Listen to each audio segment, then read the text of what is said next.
ណាកាក៏5ខ្មែរចងចាំយើងសម្លាប់ខ្មែរ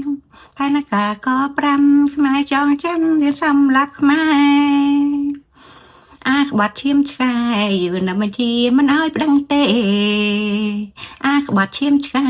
យូរណាស់បញ្ជាមិនអោយប្តឹងទេមិនចាយបងប្អូនអើយបងប្អូនពិភពលោកនាំគ្នាបាតកម្មមិនបងប្អូនអើយអ្នកណាគេជួយយើងទេបងប្អូនអើយព្រោះអាក្បត់ជាតិវាលាក់ចោលចឹងនោះវាចង់ឲ្យគេជួយតែតើឲ្យអាក្បត់ជាតិហ្នឹងណាចាប់អូកអាចិនស៊ីចេញមកក្រៅមកបកគលឲ្យគេយកទៅកាត់ទោសទៅបើមិនបកគលអាក្បត់ជាតិចិនស៊ីនឹងអាខ្វាក់ឲ្យគេទេគេនឹងមិនឈប់ទេថៃនឹងមិនឈប់តម្លាក់គ្រាប់នៅប្រទេសយើងទេបងប្អូនអើយព្រោះវាលាក់ចោល